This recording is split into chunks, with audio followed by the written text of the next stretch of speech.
Amigas y amigos, cuando un país atraviesa por una delicada situación política, económica e institucional, hay que hacer todos los esfuerzos posibles para evitar echarle más leña a la candela de la frustración, la angustia y la búsqueda de salida fuera del marco constitucional. Además, es muy urgente y muy frecuente que en tales circunstancias proliferan los radicalismos insensatos y que las actitudes tremendistas se impongan. No es la primera vez que ocurre este tipo de reacciones en una sociedad que vive momentos de crisis, que se desborde la irracionalidad y se desaten aún más las pasiones.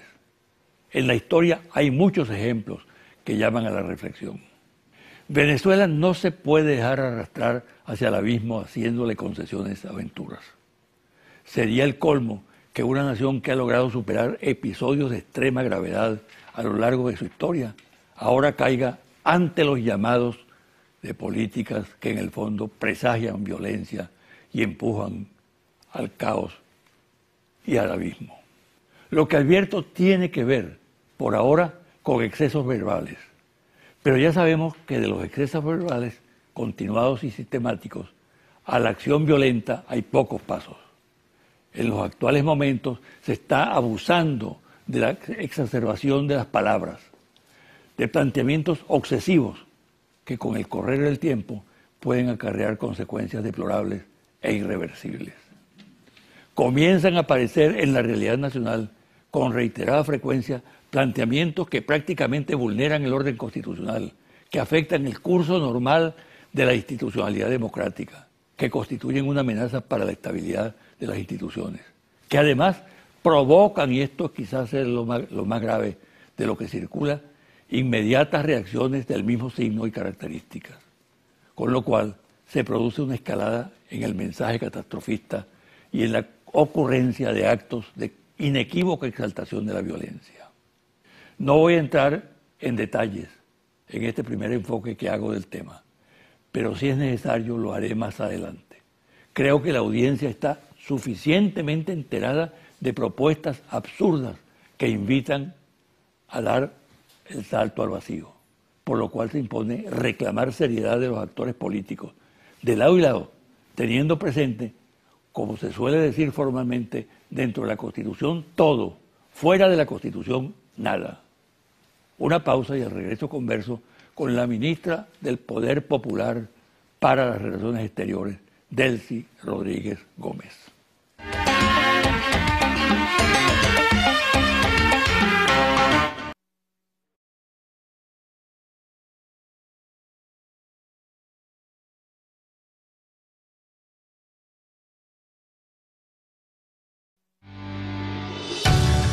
Estás viendo José Vicente Hoy.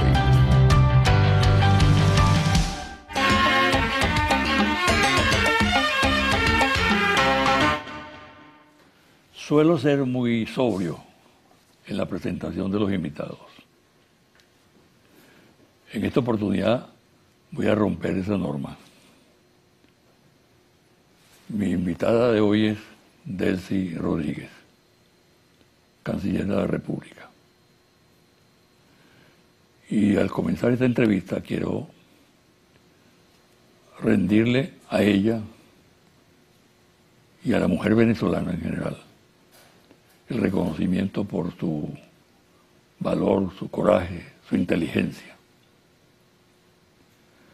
Yo creo que ella ha cumplido en esta etapa tan difícil un papel estelar como vocera de la política exterior de la República Bolivariana de Venezuela y del presidente de la República, Nicolás Maduro.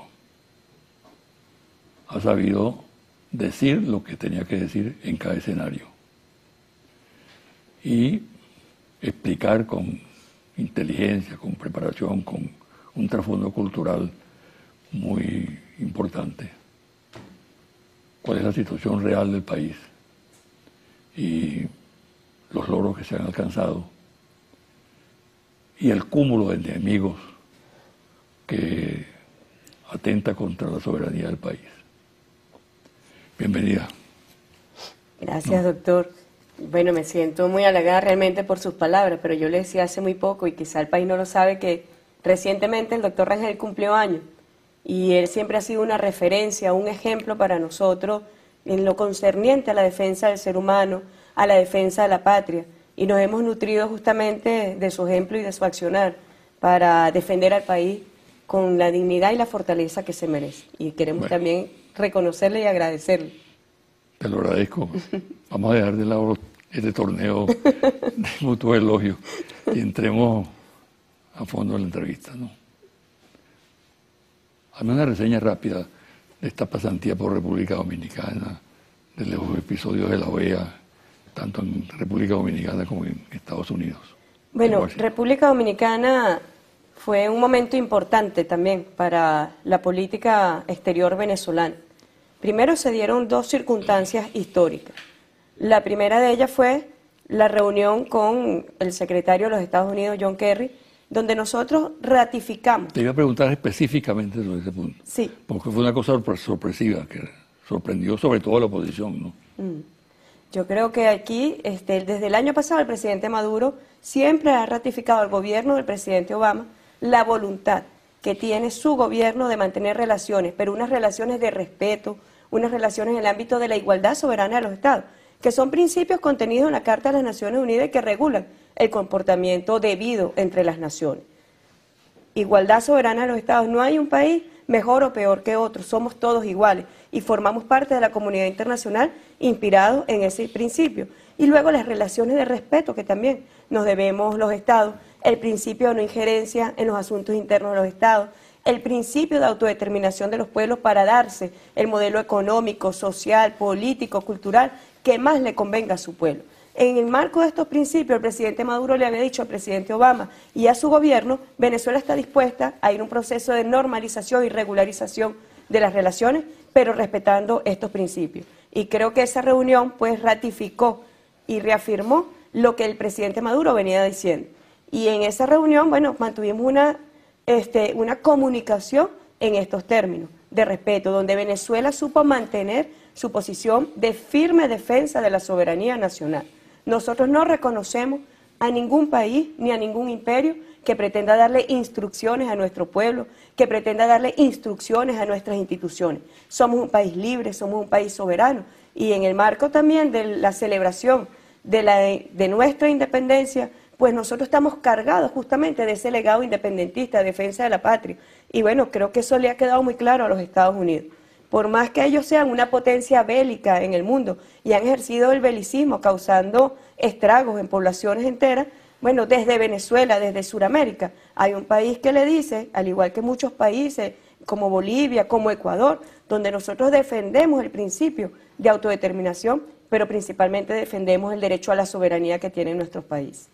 Ahora uno observa desde a distancia, ¿no?, una diferencia entre ese planteamiento de Kerry como secretario de Estado e incluso la designación de Shannon para tratar el tema de las relaciones de los dos países y lo que dice el presidente Obama. En reciente reunión en Canadá volvió a sus insinuaciones injerencistas, etcétera, ¿no? ¿No se observa una clara contradicción allí? Bueno, el problema con la política exterior estadounidense hacia Venezuela es que no mantienen una línea de respeto. Y esa es justamente la posición nuestra. Nosotros sí podemos establecer mecanismos de diálogo, sí podemos establecer relaciones diplomáticas en el marco de todos estos principios que yo he referido, serán bienvenidas las relaciones internacionales y serán bienvenidas los canales de comunicación. Lo que nosotros no permitimos ni aceptamos y por el contrario rechazamos categóricamente son las posiciones injerencistas. Pretender decirle a nuestro pueblo lo que debe hacerse, pretender decirle a los poderes públicos venezolanos, que somos poderes públicos autónomos, independientes, que formamos parte de una nación soberana, pretender dictarle qué es lo que se debe hacer en Venezuela. Eso es inadmisible, ni al gobierno de los Estados Unidos, ni a ningún gobierno del mundo, doctor Rangel. ¿Y cuál es la real posición entonces? ¿La de Obama, que ratifica su mensaje injerencista, o la de Kerry, que solicita una entrevista contigo y hace una exposición respetuosa? Bueno, el enviado y el subsecretario para Asuntos Políticos, Tom Shannon, ha dicho que ellos van a activar distintos carriles de acción para el caso de Venezuela, ¿no?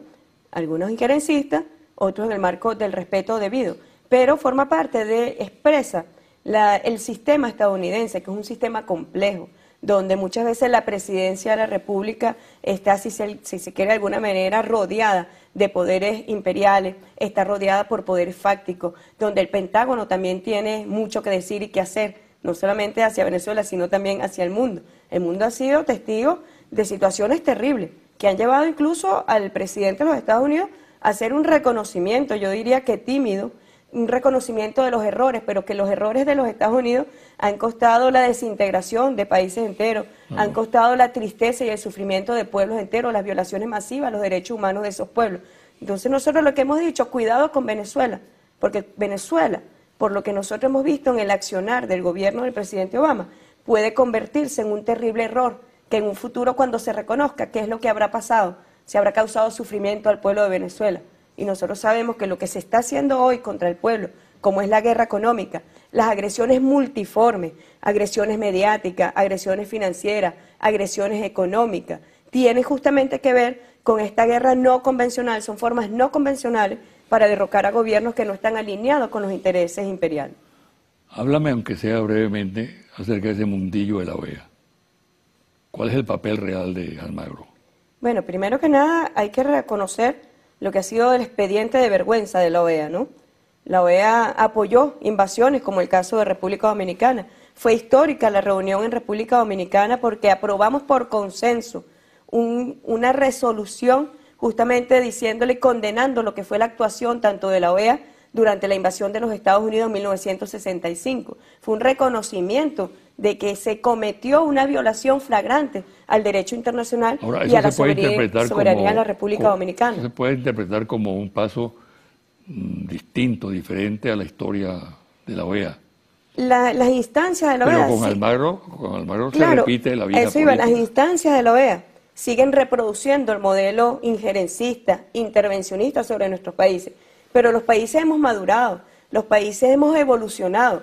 Y la OEA, con la conformación actual que tiene, no es la misma OEA de hace 20 años, de hace 15 años. Ha habido una evolución por parte de los países. Y en el caso de Venezuela, allí se plantaron muy claramente cuando se dio una votación que nosotros también consideramos muy relevante, muy importante, donde se le dijo al secretario general que estaba excediendo su papel en relación a su comportamiento sobre Venezuela y le pide que su comportamiento además sea examinado en el marco de las normas de funcionamiento de la Secretaría General de la Organización de los Estados Americanos, se le pide que sea evaluado su comportamiento en el Consejo Permanente.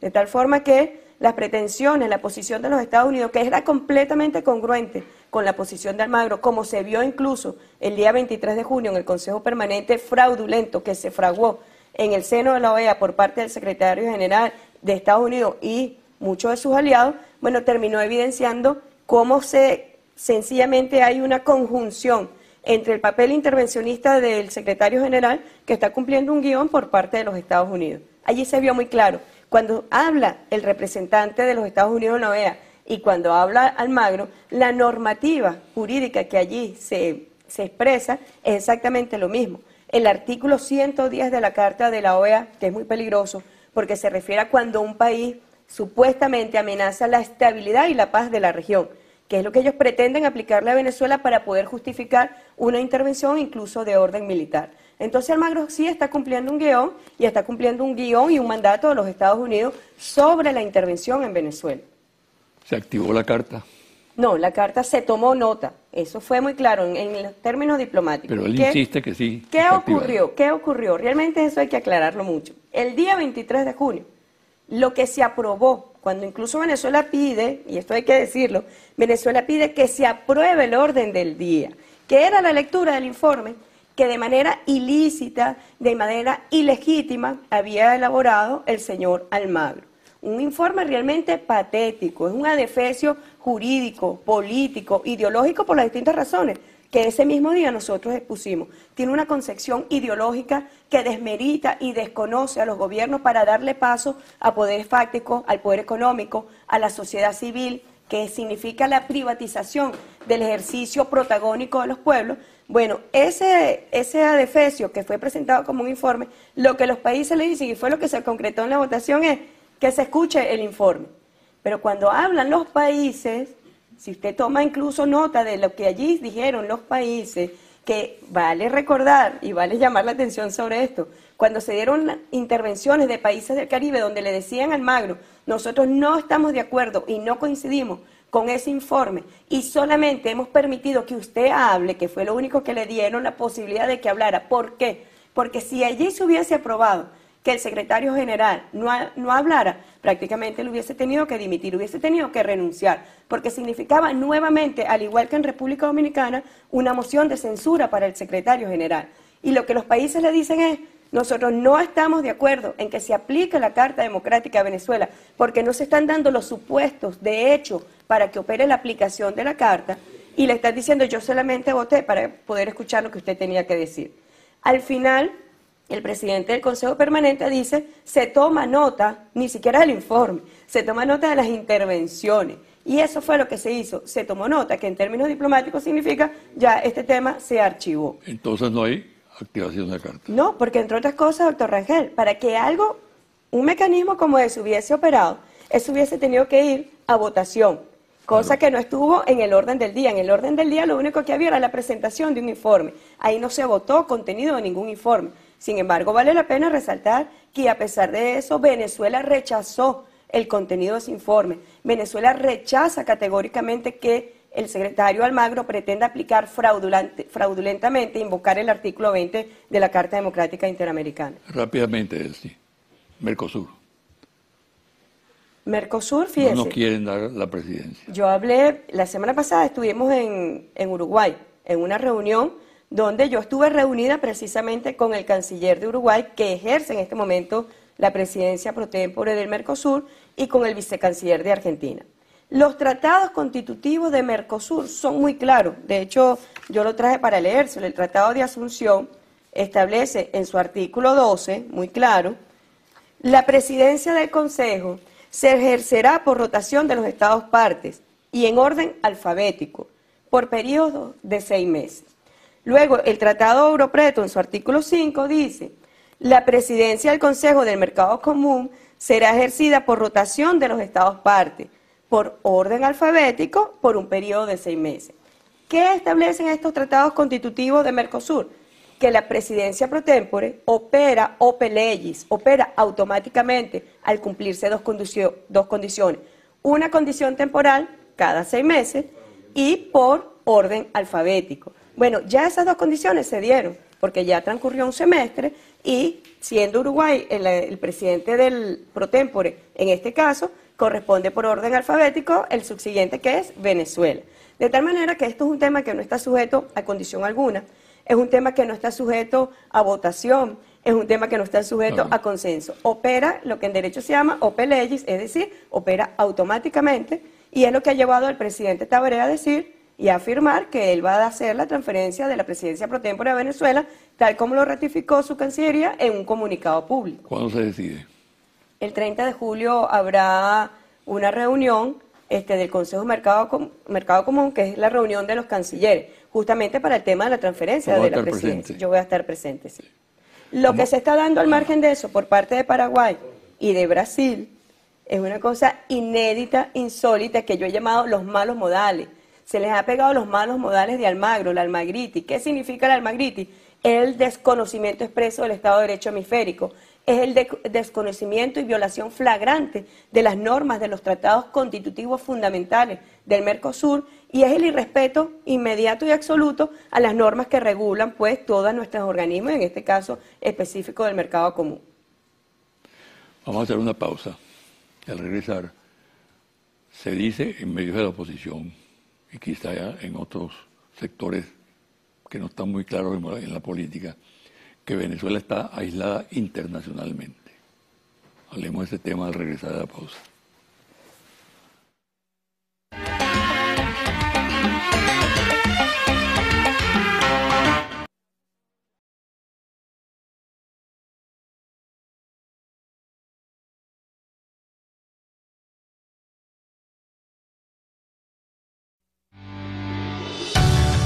Estás viendo José Vicente Hoy.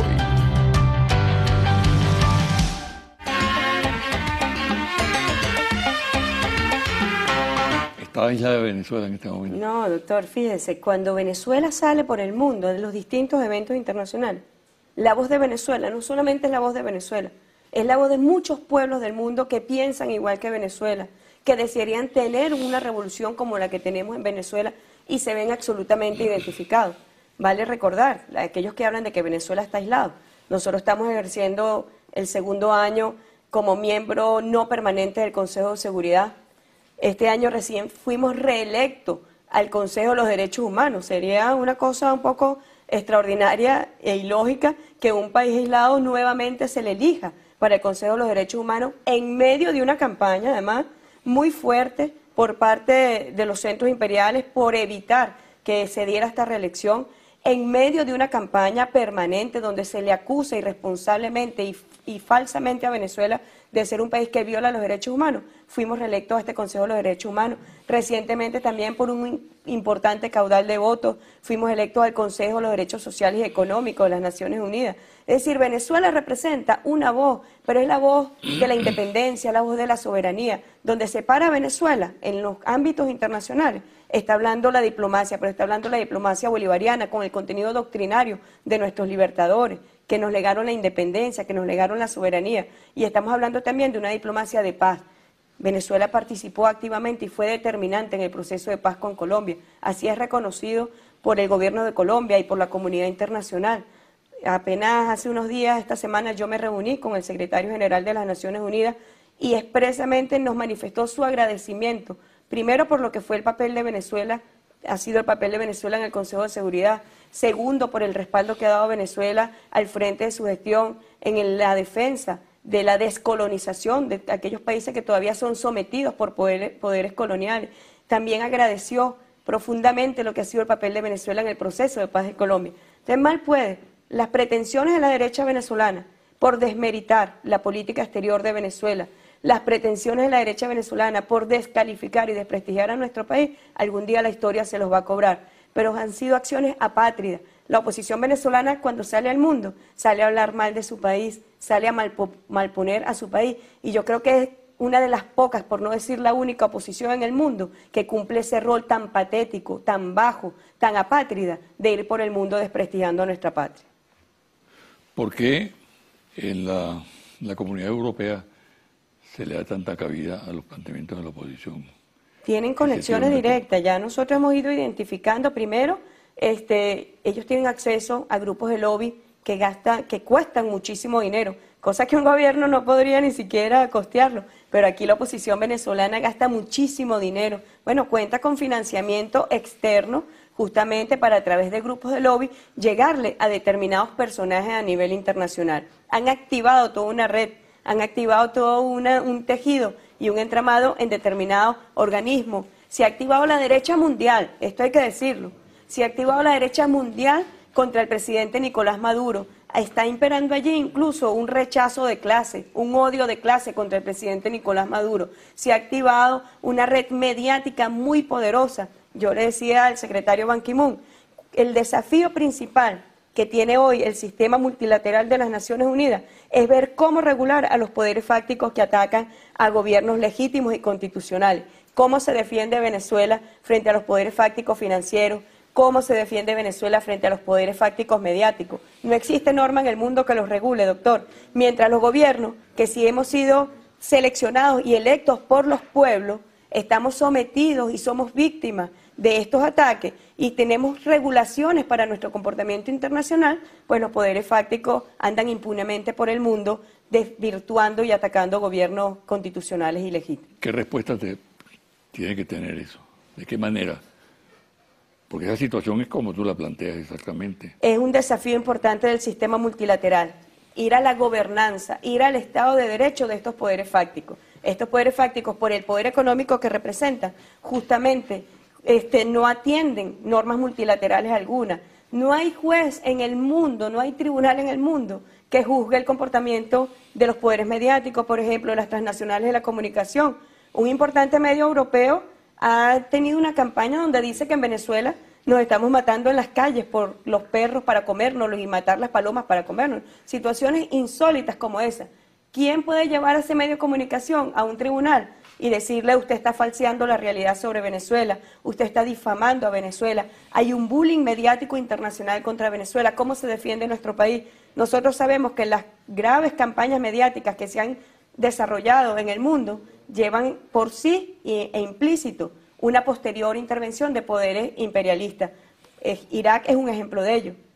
El mundo entero, todos los poderes mediáticos del mundo decían que habían armas de destrucción masiva en Irak.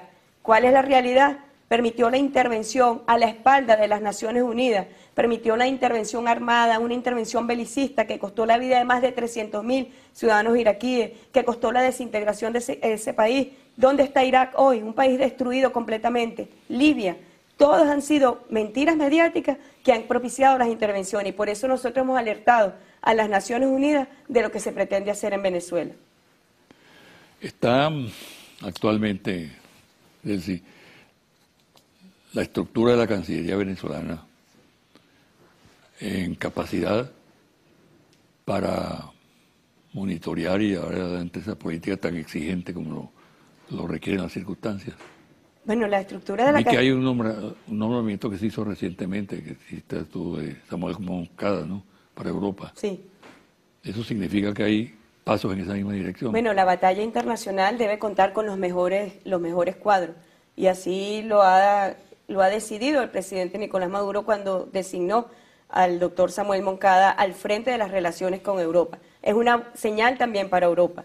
Un cuadro como el profesor Moncada al frente de las relaciones, significa que nosotros también estamos ajustando la estructura de la Cancillería, la estamos ajustando a la batalla internacional, que es una de las principales agresiones que hay hoy contra el país. Cuando nosotros hacemos análisis diario todas las noches, hacemos el conteo de los pronunciamientos contra Venezuela, gobiernos de la derecha, que sin ningún escrúpulo, sin ningún respeto a las normas, pues creen que pueden venir a darnos lecciones de democracia.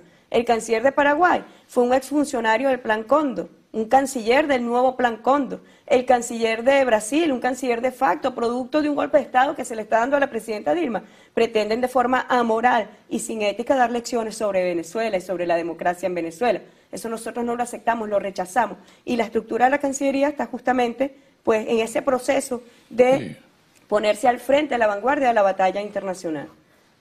La situación se plantea entonces no solamente en el terreno estrictamente político, sino también en el terreno ético, moral. Completamente, porque los malos modales... ¿Tú lo asumas así? Completamente, los malos modales de la derecha pues suponen eso. Un canciller que se niegue a conversar con otro canciller, como he dicho yo, después de la palabra lo que viene es la fuerza. Un diplomático, en esencia, es una persona de diálogo. Es una persona para la comunicación. Esos fueron los cancilleres que se metieron en el baño. Esos se escondieron en el baño. Ellos después dicen que no, que le dieron la espalda. No, se escondieron en el baño. Yo expresamente solicité al presidente del extempore del Mercosur que estuviera presente el canciller de Paraguay y el vicecanciller de Brasil y literalmente estaban escondidos en el baño. ¿Por qué no le dan la cara a Venezuela? Quien pretende tener la razón no debería tener miedo a dar la cara. Y nosotros vamos allí con nuestra razón jurídica, política, histórica, moral, ética, a dar la cara, a conversar, a dialogar, como debe hacerse en el plano diplomático. Pero bueno, sabemos el expediente que, en el caso del canciller de Paraguay, un expediente tenebroso, exfuncionario de la dictadura de Stroessner, funcionario además del Plan Cóndor, activista de la Liga Mundial Anticomunista. Hay un entramado ideológico político por parte de este canciller que todos los días pretende inventar excusas insólitas, inéditas y nefastas sobre de por qué Venezuela no debería asumir la presidencia pro tempore, pero los tratados son muy claros y lo coloca él en una situación de vulneración de los tratados y son tratados internacionales porque son los tratados fundacionales del Mercosur. Bueno, eso es la derecha, doctor Rangel, la derecha no reconoce normas, pretende que de forma arrogante pueden atropellar a personas, a países, a pueblos y eso es lo que está ocurriendo. La derecha muerde, ¿no?, y agrede sin límites ningunos. Y en ese sentido, las agresiones contra ti son de todo tipo, ¿no? Buscan tu descalificación.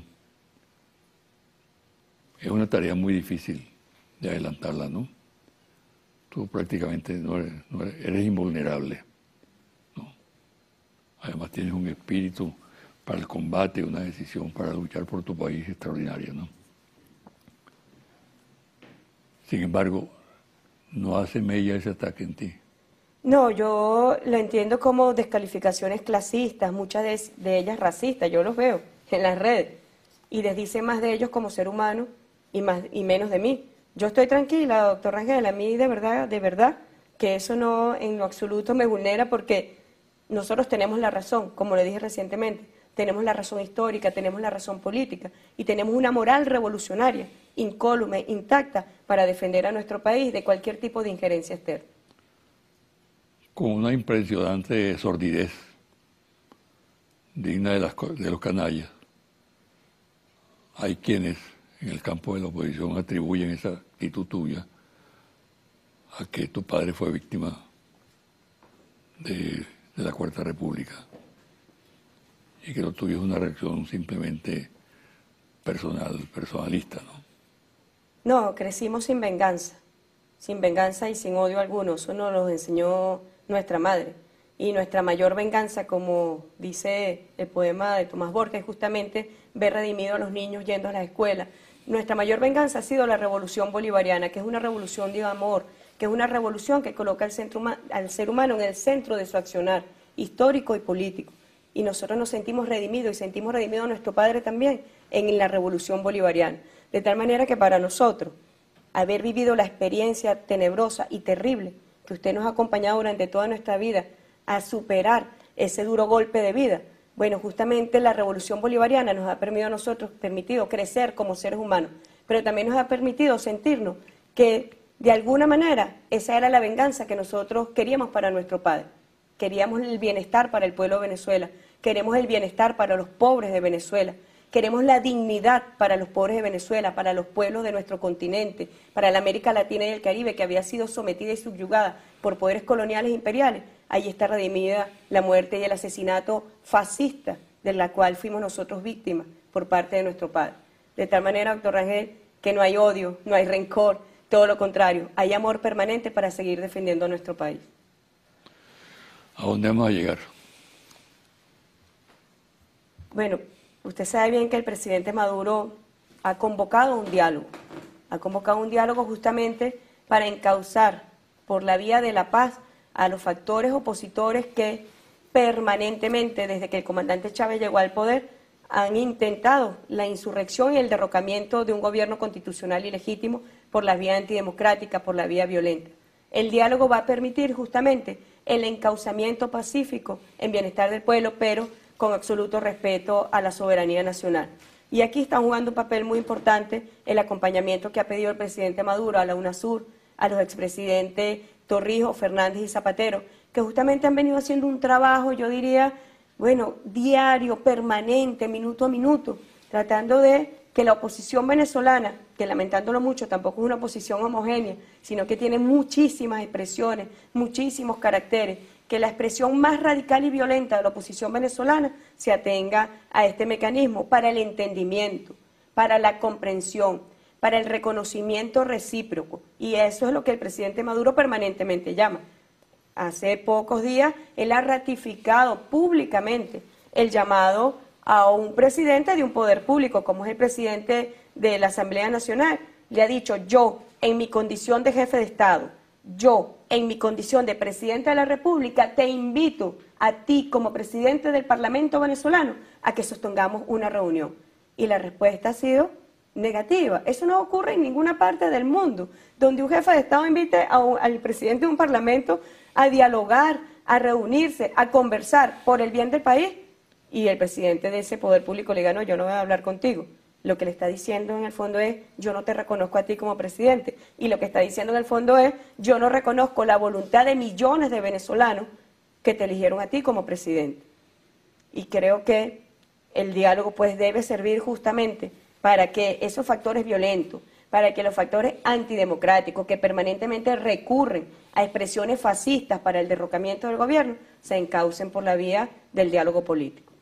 En el fondo eres racionalmente optimista. Completamente, sí. Sí. Y realista. Bueno. Espero que siga así. Gracias, Muchas gracias. Gracias Mucha suerte. a usted. Una pausa y al regresar los confidenciales.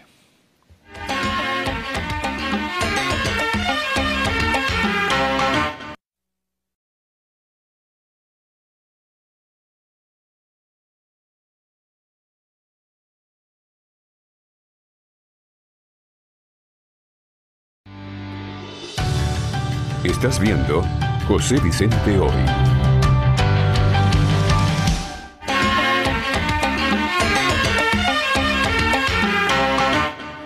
Y ahora los confidenciales. Ante las presiones que hay dentro del país y en el exterior a favor del diálogo y para que el gobierno y oposición se sienten en torno a una mesa a discutir los grandes temas nacionales, en la MUC, que hasta ahora mantenía una posición de rechazo, se considera que el tema hay que analizarlo a fondo para impedir quedar como movimiento hostil a una demanda de encuentro de tal envergadura. Hasta ahora, el sector dentro de la MUD más reacio a aceptar el diálogo es Acción Democrática y su vocero, Henry Ramos Ayub. La mayor actividad a favor del diálogo la efectúa el nuncio apostólico Aldo Giordano, siguiendo instrucciones directas del Papa Francisco. Pero este ha encontrado fuerte resistencia en el seno de la Conferencia Episcopal, donde la influencia del cardenal Urosa y el obispo de Mérida, Baltasar Porra, es determinante hasta ahora, aun cuando empiezan a darse cambios interesantes favorables a una apertura en otros integrantes de la cúpula de la Iglesia Católica. El gobierno de España se ha especializado, el gobierno de Rajoy, en difundir información contraria a Venezuela. La campaña mediática que existe la alimenta el gobierno de Rajoy, el cual utilizó el recurso para afectar electoralmente a la fuerza emergente representada por el partido Podemos en alianza con otros factores de la izquierda. Pero los temas específicos relacionados con la grave situación social y económica de España son ignorados. Un dato importante: el año pasado, 2015, abandonaron 100.000 españoles a su país acosados por la crisis. El plan para descalificar a magistrados del Tribunal Supremo de Justicia, diseñado por organismos de inteligencia de los Estados Unidos y con apoyo en informaciones de voceros de la oposición venezolana, así como representantes de importantes bufetes, sigue su curso. Está en la etapa de individualizar a los magistrados y de recabar información de tipo personal, de aquellos que tienen mayor protagonismo y han sido ponentes en importantes casos recientes, en los cuales hay pronunciamientos sobre actuaciones contrarias al orden constitucional de parte de la Asamblea Nacional controlada por la oposición. Los temas tratados por el secretario de Estado adjunto de los Estados Unidos encargado de adelantar las acciones para normalización de las relaciones con Venezuela, Tom Shannon, en su entrevista con el presidente Nicolás Maduro, fueron los siguientes. 1. Ante todo, el diálogo gobierno-oposición. 2. El revocatorio si se cumplen las condiciones y requisitos pautados en la Constitución y leyes de la República. Y 3. El compromiso de no victimizar a opositores ni a chavistas. Por eso llama poderosamente la atención que el presidente Obama haya dado declaraciones recientes fuera del contexto del diálogo Maduro-Shannon, lo que es interpretado en esferas políticas como una provocación inducida por poderosos factores que operan en el Senado norteamericano. Está demostrado que la burocracia de la OEA, el aparato administrativo que dirige el secretario general, tiene una posición claramente antivenezolana, que en el fondo busca el derrocamiento del presidente Nicolás Maduro. Es lo que explica la conducta de Luis Almagro y la manera como éste es secundado por los funcionarios que le sirven incondicionalmente. Por eso el responsable de asuntos jurídicos de la OEA, el uruguayo Jean-Michel Arrigui, declaró de manera insólita que la Carta Democrática había sido activada en la reunión de la OEA del pasado 23 de junio en Washington, cuando ocurrió todo lo contrario, ya que lo acordado fue que se tomara nota y por consiguiente fuera archivado el tema planteado por Almagro. Sin duda que el clan de los uruguayos funciona a la perfección para atacar a Venezuela. En medio de la OEA se comenta que detrás de esa actitud hay fuertes estímulos crematísticos. Confidencial al cierre. Número 1. La cesta Petare, el nuevo indicador de precios de Interlaces, se ubicó en 136.885 bolívares para el pasado 30 de junio, lo que representa el costo total de 42 productos regulados entre canasta básica y artículos de higiene personal que son revendidos por los bachaqueros en la redoma de Petare. Número 2. La cesta Petare subió 8,4% con respecto al 15 de junio pasado, cuando se ubicó en 126.300 bolívares. Número 3.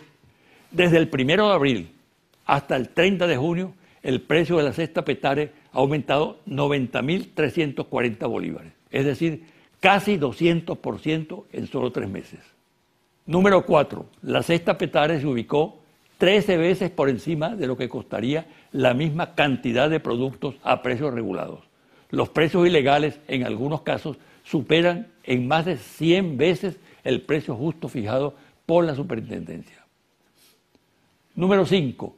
En esta oportunidad, los bachaqueros tenían más productos regulados a la venta y diversidad de marcas. En el caso de la leche en polvo y el aceite comestible, las marcas revendidas corresponden a Mercal, Lácteos, Los Andes y Diana, distribuidos por los comités locales de abastecimiento y producción, es decir, los CLAP. Número 6. La Policía Nacional Bolivariana y la Guardia Nacional Bolivariana se encontraban en la zona mientras los bachaqueros operaban con total impunidad. Hasta aquí el programa de hoy. Me despido hasta el próximo domingo a las 9 de la mañana por este su canal Televen.